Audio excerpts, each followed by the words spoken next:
ugomvi ulianzia ni kwa kakake. Kakake alikuwa na mke na watoto wawili. Mwanamke alitoroka akaacha watoto wawili. Mamangu mimi akachukua jukumu la kuwalea. Alivyowalea mamangu alienda kukabidhiwa na serikali ya mtaa. Alivyokabidhiwa mama wa watoto akawa amerudi. Alivyorudi mama wa watoto, mamangu akaenda kuwakabidhi serikali ya mtaa. Serikali ya mtaa ikawakabidhi hao kakake marehemu na mwanamke.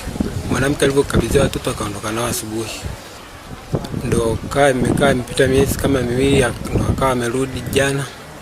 Ndio amefanya tukio hilo hapo, tukiwa tumekaa kibandani. Alikuja pale ametutukana, akawa anaondoka, akarudi na kisu. Nikamwambia rafiki yangu kimbia, yule hajapata muda wa kukimbia akawa ameshafikiwa, akawa anashachoma na kisu. Ilikuwa ni mchana, nikiwa napita nimkuta huyo kijana ambaye amepata madhara ya kuchomwa kisu. Aliniamkia, tukasalimiana, nikapita, nikamwacha. Muda mfupi ghafla nikakuta watu wanasema tufunge ofisi, wahusika wanakwenda kutoa msaada, amechomwa kisu, anaitwa Wamaka. Baada ya baba kufa, japo kwamba baba alikuweko, pia alionyesha nia hiyo hiyo, kutokuwa mtoto mtulivu, kumtishia babake maisha. Nimejaribu kama mchungaji jirani yake, nikampeleka, nikaenda kanisani. Baba alishangilia sana, lakini hakuwa mtulivu kuendelea kusikiza neno la Mungu. Ni mtu ambaye alikuwa kuishi na familia, alikuwa anakaa na mke. Huyo mke amezaa naye watoto wawili, wameachana, mke kaenda zake na yeye ashughuliki. Huyu mdogo ambaye aliyekufa ndio alikuwa analisha watoto wake, alikuwa anawalea. Lakini tunasikia jana jioni anamwambia nipe simu ambayo ni ya mdogo wake.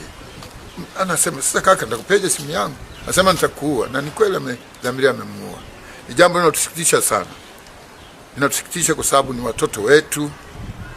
Naliona kwa picha kubwa kwamba ni roho ambayo imekuwa ikitafuta, maana imekuwa tishio kwa jirani yangu huyu amekufa, baba huyu, wamekuwa kitishiana, anataka kuwashambulia ndugu zake kwa kutishia kwa watu kwa sababu ya nyumba ya baba yao. Huyu Yohana Mgwasi alishawahi kuwa na kesi hapa ofisini kwa sababu hapo nyuma alitelekeza watoto wake wawili mwaka juzi, ambao watoto walikuwa wamekutwa tu sehemu na mwananchi mmoja, lakini yule mwananchi aliwaleta ofisini.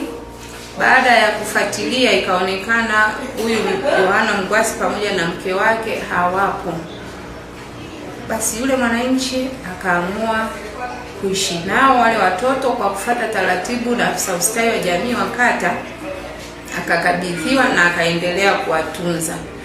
Lakini mnamo mwaka huu, nadhani ni mwezi wa 4, akawa amekuja huyo Yohana Mgwasi.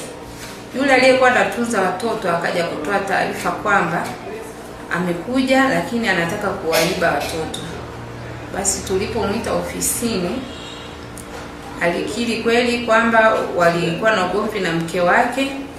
Yeye akaenda Chunya, lakini huko Chunya alikamatwa kwa uhalifu mwingine na kufungwa. Kwa hiyo kwa kipindi chote hicho cha miaka takribani 2 alikuwa yupo katika kifungo. Nimesikitishwa sana na kitendo ambacho kimetokea katika kata yetu, kwa maana mauaji ambayo yametokea katika mtaa huu wa Airport, lakini ndani ya kata yetu ya Iyela. Na nitoe wito tu kwa wananchi wa kata ya Iyela, tusijichukulie sheria mkononi ambayo inaenda kudhuru wananchi.